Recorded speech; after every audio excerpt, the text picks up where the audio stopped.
power of the ultimate patient experience and how to truly get customers to come back every single time you want them to come back. And so why are you here?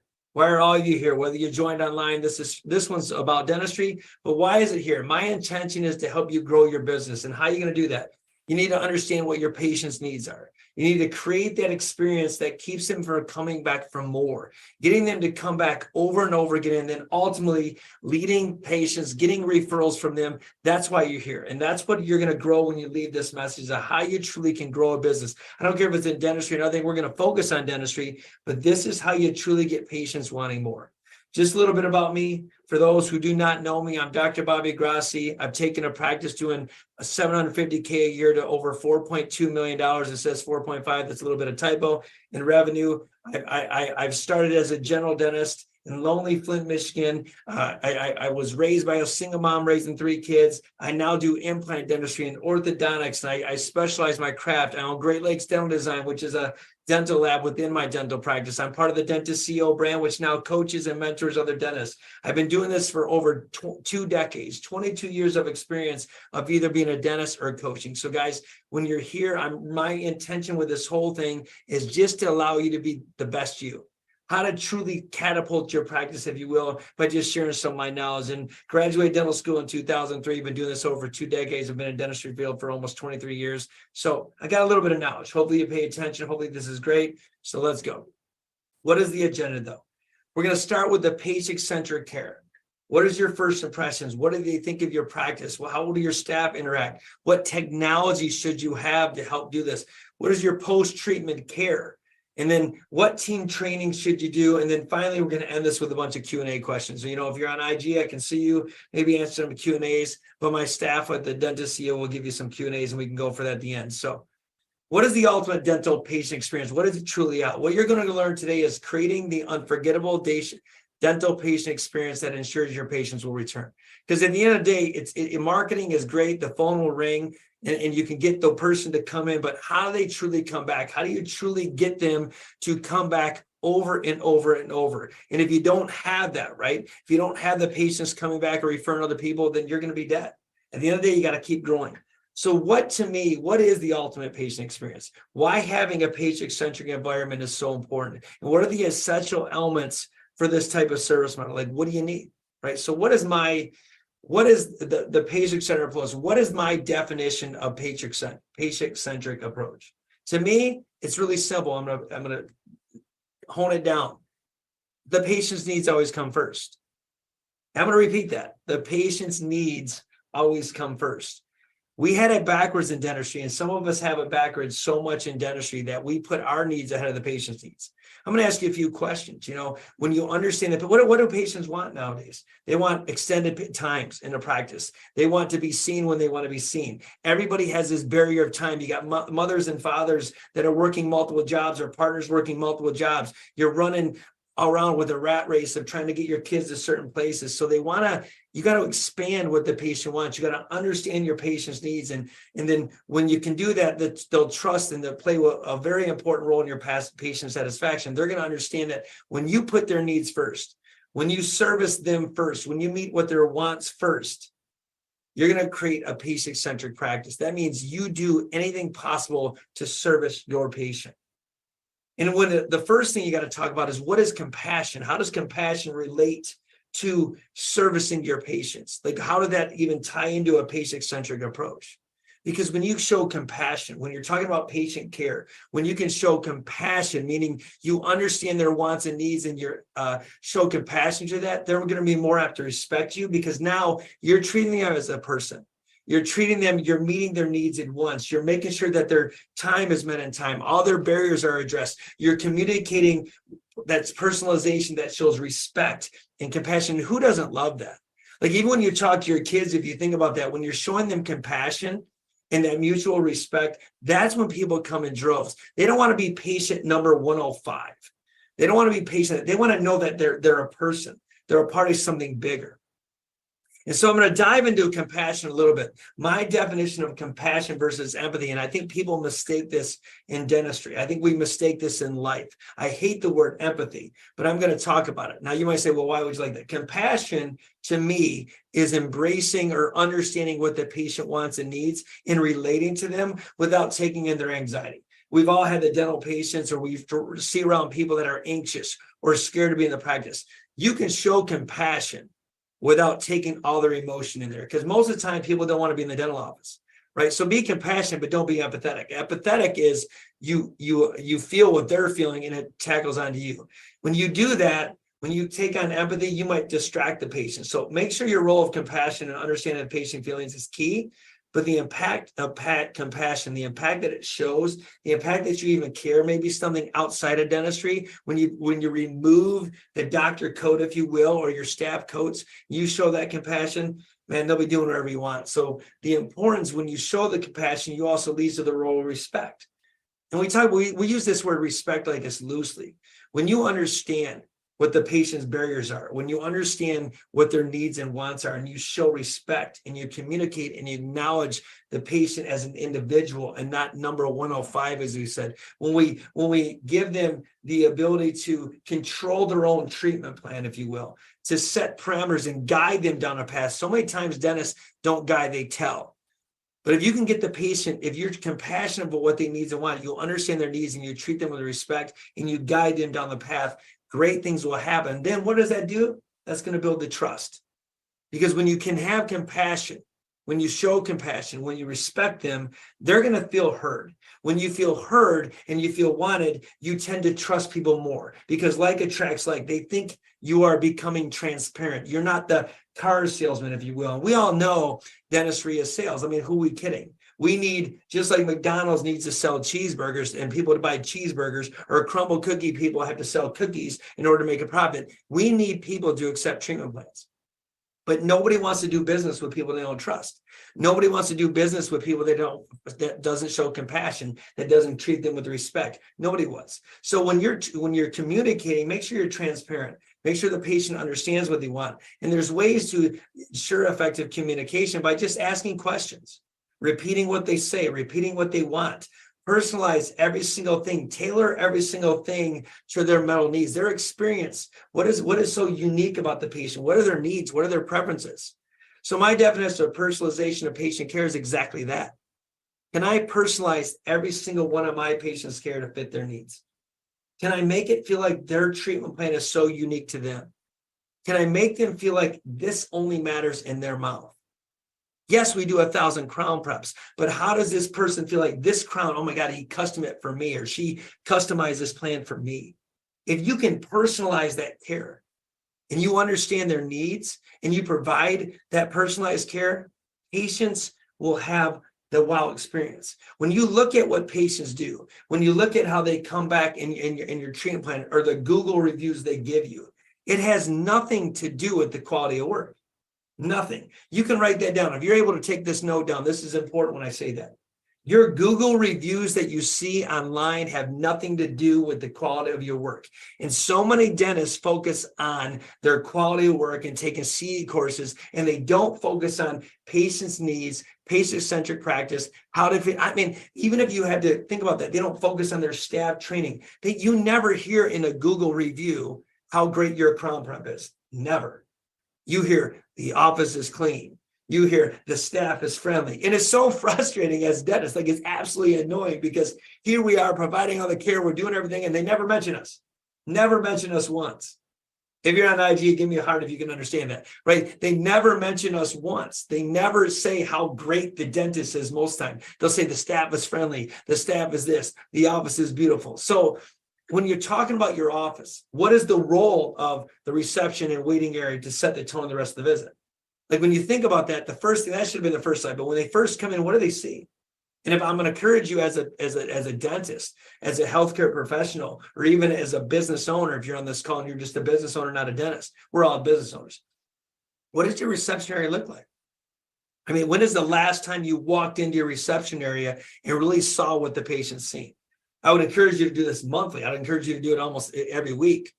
You know, how comfortable is it? Is it welcoming? How can you, what is the one thing that people are stressed out about? What's the smell like? What's the ambiance? How do you reduce somebody's anxieties? What is your decor? We're going to discuss this interaction. What does the decor look like? Is it warm? Is it inviting? Do you have a fireplace? Do you have a waterfall? Do you have sounds? What other amenities can you do? Do you have charging stations for your patients? Do you have coffee, fresh coffee? Do you have the not the generic water, but real water, so they feel like they're valued and important? Right? What is the impact that your staff has? How does your staff interact with them? Do they greet them with a smile? I'm talking about with a smile. I'm not talking about, hey, Mrs. Smith, welcome to Grossi. They don't want us. Half the time, have you ever been to a place, they don't even look up? People aren't even looking up. They're like, oh, I'll just sign the piece of paper here. And every time I'm on practice, I'm like, man, what would it feel like if you were wowed? I mean, how great is it that I'm looking at this camera right now and you can see my face, you can feel my energy. Could you imagine a role or staff of having energy? Could you imagine how important it would be? Can you even imagine how great the decor is in your practice when you can look at somebody and you're smiling with your eyes and your decor looks great and there's a fireplace and there's an ambiance and you're handing them coffee and you're introducing them to your practice? I mean, that is what is going to be the wow thing. You're gonna separate yourself from all your other peers. When you come to practice, is it cold? Is it warm? Do they hand you a warm beverage? Do they give you a comfort menu? Is it relaxing? Do you have headphones for them? Do you have massage chairs? I mean, you can get as creative as you want, but all these things are what's going to separate you from your counterparts. I always laugh at people. They always compete with other people. Don't even compare yourself with other people. You can be your unique self. You know what makes you feel good. You know that when you go into somebody's house, if they greet you in the opening door and you walk in and it's nice and there's flowers in there, or beautiful plants, or there's a warm coffee and you can smell the aroma of coffee. I mean, it's just like, man, it feels like home. If you can make your dental practice feel like home, if you can reduce the anxiety by whatever, candles or would get creative, you're going to win. You're going to win. So never underestimate what your decor looks like. That's the first line of things. They always say, don't judge a book by a cover, but in all reality, they judge you by what your office looks like. I mean, is it modernized? Is it not? Is it outdated? Do you have old paint on the wall? Is your carpet ripped up? Right? I mean, why would anybody come to you? Is that a wow experience? I mean, it's like going to, McDonald's or going to a Holiday Inn versus a Ritz. When you go to a Holiday Inn Express, they don't look the same. You want your dental practices, you want your business to look like the Ritz. And even extra amenities. We've talked about this, just to touch on that, right? Power stations for your clients. Everyone is on their cell phones all the time. I hate it when my kids always have this battery, right? They always say my phone's dying. Well, how great is it if you have chargers in your chairs, right? How great is it the other amenities to decrease anxiety and stuff like that? If you have maybe virtual reality anxiety stuff, you can get them in the virtual reality mode. You can have TVs, you can have coffees, you can have whatever you want to put. I mean, I have a basketball shooting hoop in my waiting room for the kids. Why? I know it's annoying. I hear it banging all the time, but it's not about us. It's about becoming patient-centric.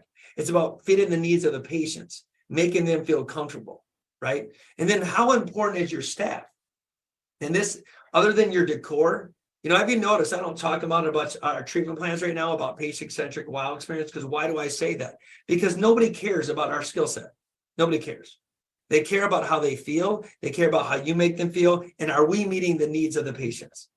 Are we meeting the needs of the patients? So what is the importance of the staff interaction? Probably more important than your training. How often are you training your staff? How personable are they? How effective is your staff interaction? What impact does the staff interaction have on the patient experience? What is the role of the front desk? How do they communicate? Right? To me, the front desk, we already said the person that comes in, the greeter, they better have a smile on their face. They better have the warm, friendly touch, and they better be so excited to show them. And they do the patient tours in my office, and they show them all around. And the reason why they do the patient tour is because, remember, I want them to make it feel like it's home. I want them to feel like man, this is where I want to be. They show them all around. So nobody wants to be confused, right? Nobody wants to not feel comfortable. It's no different than when you walk somebody in your house, you show them all your rooms. At least I hope you do. Because by showing them all the rooms, by showing them where everything's at, they feel like they're welcome. And that is the biggest thing I think people fail when it comes to the wowing the patients. is, does your greeter look right up the minute somebody comes in the door? Hi, Mrs. Smith, welcome. And could you imagine the experience that would be if they already knew the name of the person walking in the door? And it's not really hard, because they already have a schedule in front of them, and there's only going to be so many patients that are going to come in your building at this time, especially the new patients. I mean, especially the new patients. If you create something where the new patients coming in and you treat them like the Ritz-Carlton, that's going to wow them. But even when that's done, what is the role of the front desk? How do they interact with the patients? Are they talking on the phone? You know, how does the front desk communicate with the dentist? How do the dentist communicate with the assistants? How do the assistants communicate with the hygienist? It all plays a huge part in establishing trust, because the more continuity you have, the more ability you have in your synergistic approach, in a team approach, the better the experience. I mean, an example that I have is there's many times, even in my dental procedures, where we're just not on the same page. It happens. It's going to happen to all of us. I'm like, can't believe this guy is doing the ultimate patient experience and he's admitting his flaws. Of course, we all have flaws. What's up, Dean? Welcome to the call, brother. But we all have flaws. But the reality is this, is that if you embrace them and you work on them and you become better and have a synergistic approach of how to truly encompass your staff to be on the same page, it's money. The minute you're not on the same page, the patient feels that experience, and it's now not the great experience, because you're not one machine. You're not working together. See, dentists in their life don't train their staff enough to be great.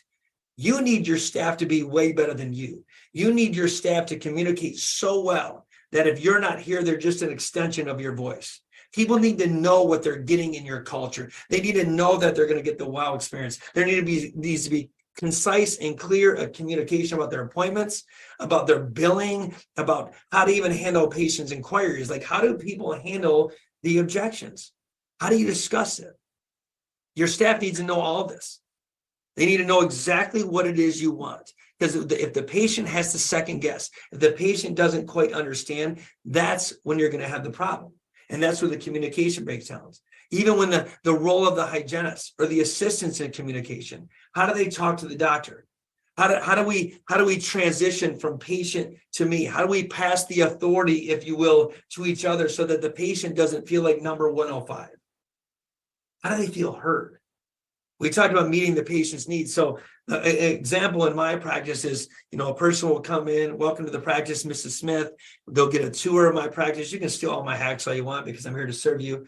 They'll get a tour, they'll come in, we'll walk them through the whole office. All my staff knows it's a new patient. They'll greet them, say, oh my God, welcome to the practice, blah, blah, blah, blah, blah, blah. We might give them a new patient gift. We may do certain things like that. They then, the front desk, the greeter walks them to the hygiene room, and then the hygienist, they transition. Hey, hygienist so-and-so, this is Mrs. Smith. And that we go through the transition, and there's that communication. And then when that communication happens, it comes back to me. Hey, there's a new patient, exam room 7, whatever it is. And we're transitioning this, and we're passing authority. It's important that we all, when you're explaining procedures, that you're all on the same page. And you probably can't put an emoji in here. You can't even put a heart on IG. But have you ever had the time where you explain what the patient needs and you leave and your hygienist did something totally different? Or your hygienist thought of doing something even though they can't diagnose, and you come in and you contradict what they say. What happens? It's a confused patient. They're going, what? Who do I even trust? Who do I follow? Remember, they're going to trust your staff way more than they trust you. They think we're getting rich off of all the dental care. That's the facts. Those are not the facts, but they're going to trust your staff more. So the more your staff can explain procedures, the more they can explain it the way you want it in your culture that you create, in your business that you are in, hence the Dentist CEO brand. You are a business owner, you're a brand. The more you can communicate that, the more you can explain the procedures the exact same way, that's when you're going to build the trust. That's when they're going to go, oh my gosh, I picked the right place. That's when when me and my office manager, who is the best in financial planning, when we're on the same page and they can speak the way I speak. That's why all my staff, when they're doing something, whether it's in orthodontics or implants, they got trained the same way I get trained, because they should speak the language. They need to understand it. When we all speak the same language, then you're going to build the trust with your clients. We talked about patient experience. We talked about compassion. We talked about respect. We talked about creating the ambiance or the amenities that you can give them. But how does technology, like how can technology possibly play a role in the ultimate patient experience? It's no different than this. If you see somebody on a flip phone versus a smartphone, you're going to view them differently. You're going to think the one on the smartphone's not up on the, or flip phone's not up on the times, but it's someone who is on a smartphone, if you will, is up to the new times, iPhone 12, 5, 6, whatever. No different than a technology. You know, when I look at practices that are not growing, they're not keeping up. They're not keeping up with technology. Maybe some of you don't have CBCTs, right? Maybe some of you don't have digital x-rays. Maybe some of you are still doing film drips. I mean, come on, dude, we got to get up to the times. Digital x-rays, you know, it's not a bad investment. You can tell, show, do. You know, are you doing, what is the impact of modern techniques? You know, are you doing AI presentations with Overjet? I mean, if you have young dentists and you don't know, think about this. If you don't have a continuity between teams and staff, but you have this technology where you can show them. I used to have this thing a long time ago called Spectra.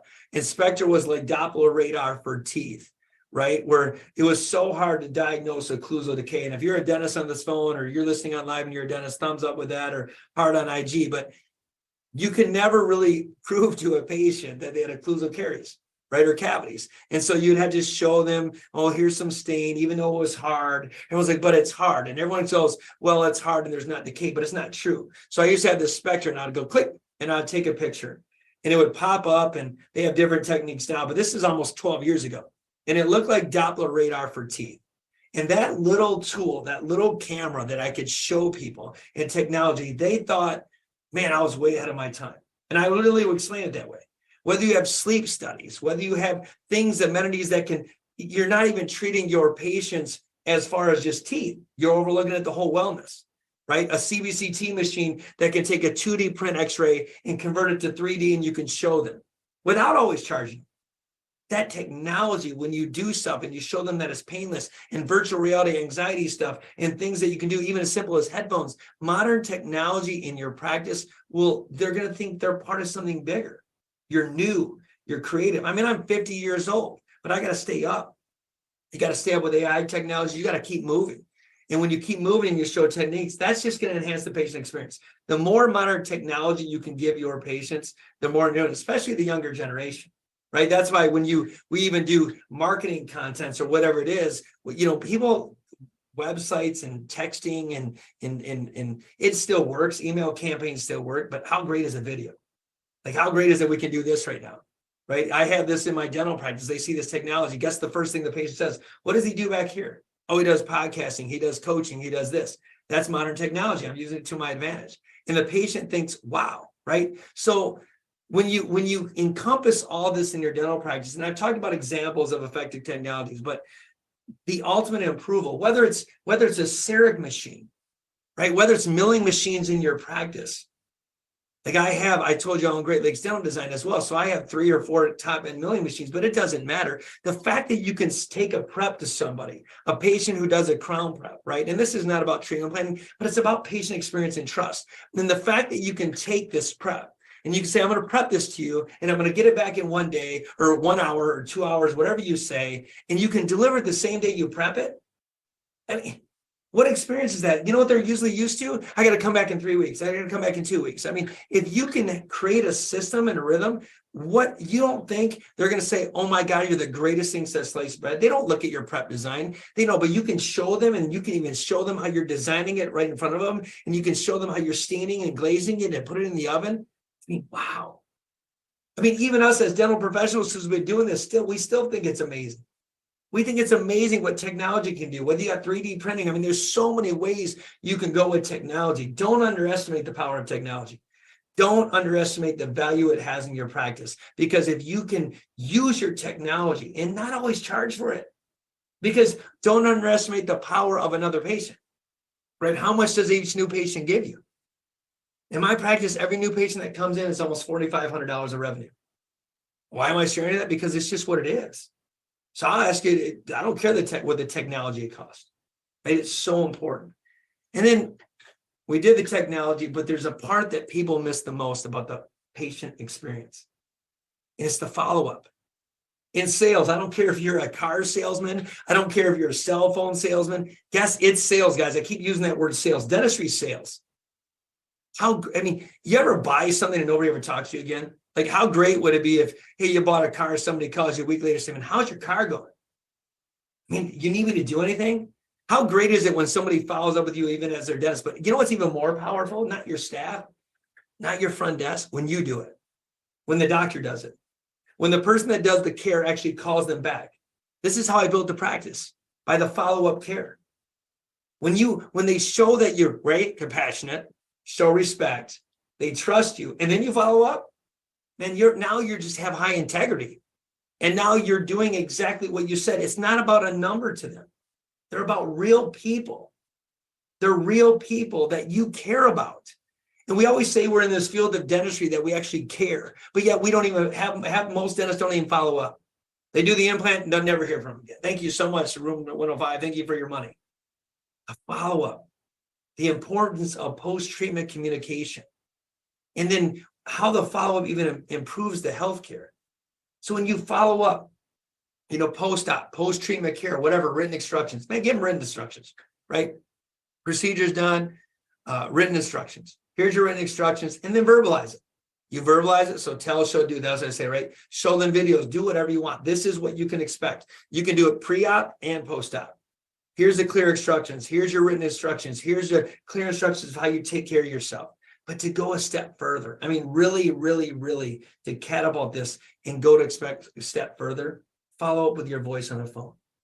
Not some AI texting thing, which is cool, and CRM machines, customer relations management machines. For y'all, you don't know what CRM stands for. I'm talking about your voice. Don't forget old school. Writing the letter to the new patient welcoming into their practice. I should show you this stuff. I have stuff with my pictures on it. And it says, hey, thanks for coming to Grossi Dental Wellness. Hope you had a great experience. I can't wait to provide your care. An old letter, just a letter, handwritten letter. Can't read my chicken scratch. Nobody cares about my chicken scratch. It's about me caring, the following up. How was your experience? Tell me more. Doing a video, get creative with technology. Do a video on your phone. Do a video, say, oh my God, welcome to the practice. Put it in an emails list campaign, whatever. It's not hard. Do one video. Customize that video to each patient. That 1 minute, 2 minutes, 3 minutes you spend per patient is undeniable. And then follow up afterwards when you do a procedure. Every person that you give a shot to, you should follow up with. I understand. It's a lot of time. I understand.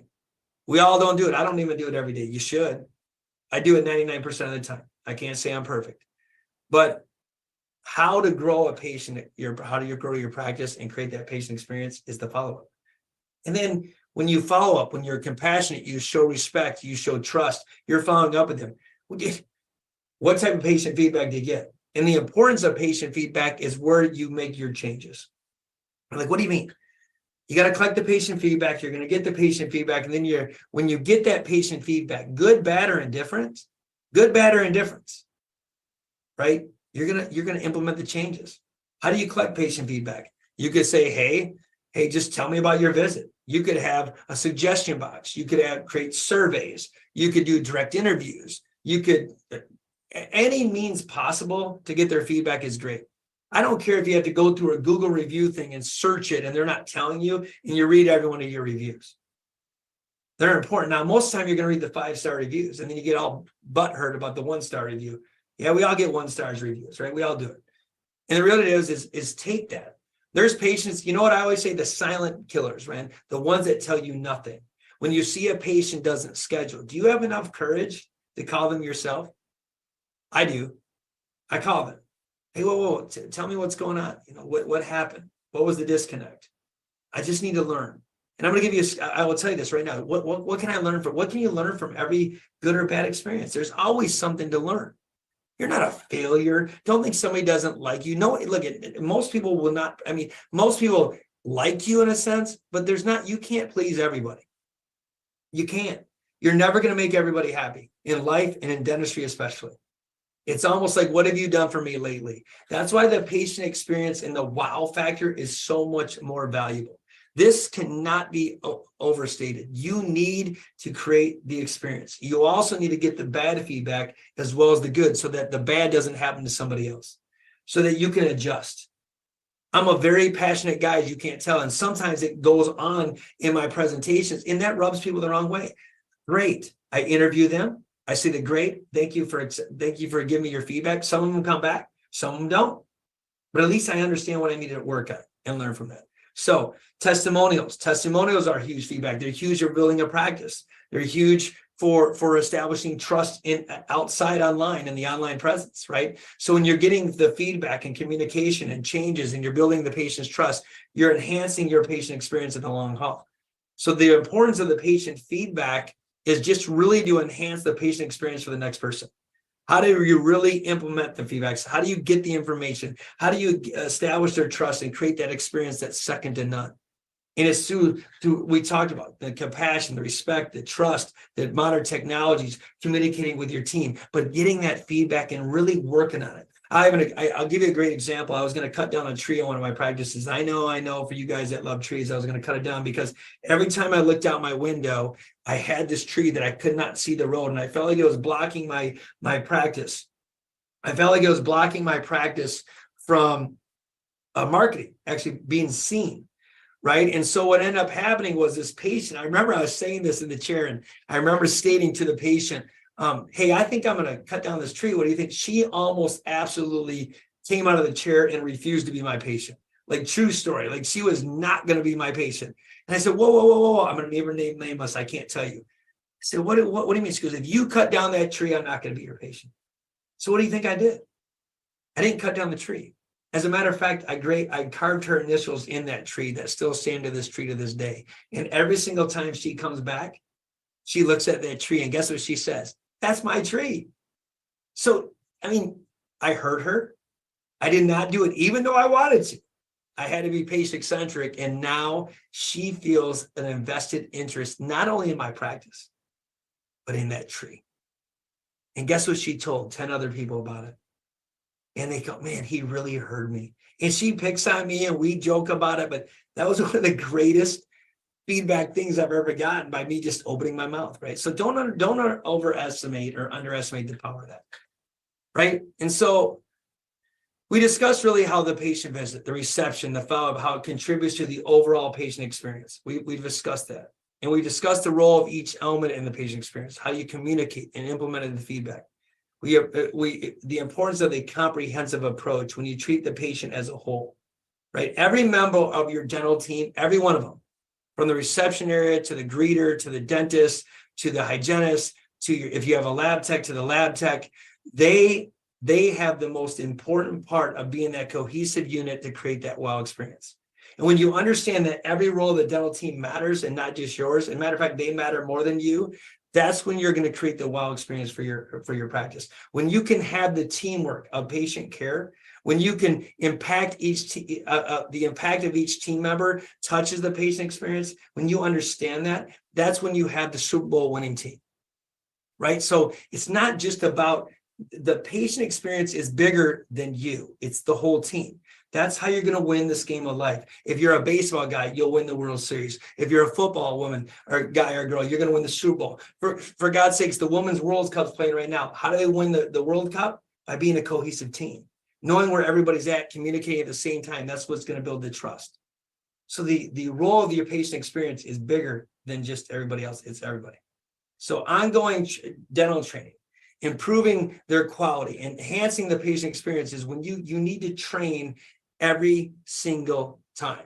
You need to keep training. You need to reiterate the training because it doesn't matter if the phone rings. It doesn't matter if marketing needs to get the phone ring, but if your staff doesn't know how to communicate on the phone, if your staff doesn't know how to talk as things goes on, the times evolve, if you're not sharing the new technologies, if you're not engaging them and making them train over and over again, then you're not going to have the enhanced patient experience you want. You got to continue to work on yourself, find ways to improve, find ways to communicate better, find ways to learn from your mistakes, and you will create that wow experience. Get creative. Have your team get creative. Have them get creative about how you can create that, right? And then once you got that wow experience, this is the golden nugget. I don't know why I'm talking about this because I was just creating the wow experience. How do you get them to come back? What can you do? What strategies can you do? Do you guys have loyalty programs? Create a loyalty program. During their regular checkup reminders. What is your excellent service? How do you get them to trust you? Do you warranty your work? Do you set up parameters? Like when I do implant dentistry, it's warranted for the rest of your life, period, end of story. If they get 2 cleanings a year, it's warranted for the rest of your life. How many of you will do that? That's creating a patient-centric approach. That's thinking outside the box. They're literally, I love that your dentist is telling you that, by the way, that's awesome. But it's literally, how can you get them to trust you even more? Because when you put your money where your mouth is, when you say you're going to back up your services, they're going to refer to you, they're going to kick back to you. I mean, you're just going to ensure the patients will return, because why? You have a built-in loyalty program, but 2, they know you're going to back up their work. They know you're going to back up the work. So to kind of summarize this whole thing, right? Because you guys got a lot of things you want to do, right? Summarize this whole thing of the patient review, the patient-centered approach. Remember, the patient-centric approach is the patient needs come ahead of yours. Can you create an environment where all their needs and wants ahead of yours? Do you see same-day toothaches? Do you have a spot if they want to be seen as a cleaning on the same day? Do you have a hygienist on standby? How does your staff talk on the phone? Do they talk on the phone when the patient's in there, right? How are you communicating between staff members? How are you communicating between the patients? How are you getting your feedback and your follow-up here? All these matter. These are questions you got to ask yourself. These are questions. Am I running a practice the right way? But at the end of the day, dude, my job is always here to help you grow. So I am launching a program, 6-month mentorship program, guaranteed to get results for your money back. If you're willing to do the work, I promise you, I will show you how to double your practice no matter what it is. So whether you're in implant dentistry, just general dentistry, whether you're a hygienist that wants to double their business, no joke, it's money back guaranteed. You can book a one-on-one personalized discovery call with me from thedentistco.com/double your revenue. But for the first 2 people that sign up, you can email me at the info@thedentistco.com. The first 2 people that sign up, I'll do it for free for 3 months. It's a $15,000 value. I'm going to put my money where my mouth is.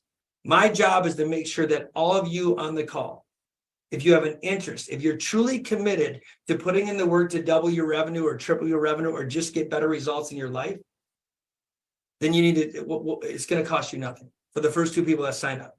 So info@thedentistco.com. I would love to do that. I would love to help you catapult your career.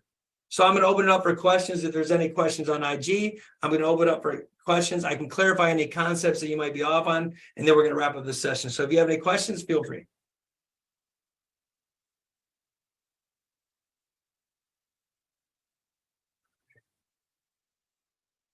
How do you recommend implementing patient-centric approach in a dental practice to create a comprehensive patient experience? Are there any specific strategies or best practices you can share?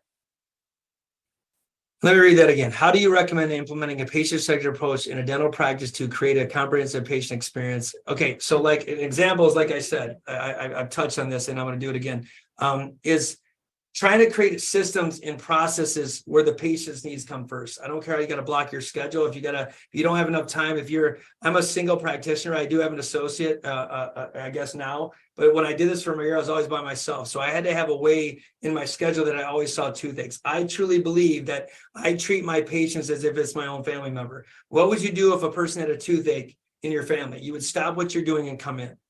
So could I create that system within my practice?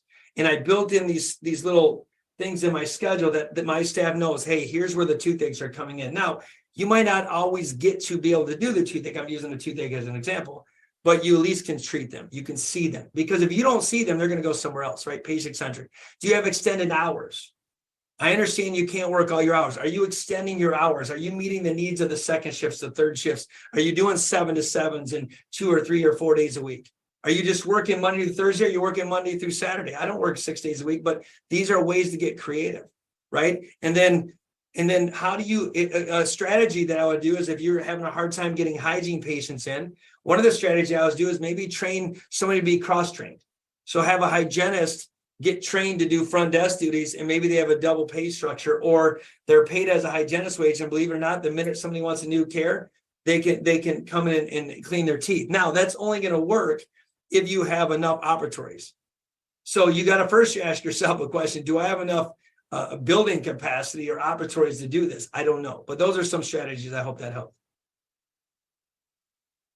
Is there another question? No, that's it. That's it. Blah, blah, blah, blah. Any more questions in the chats? Anything on IG?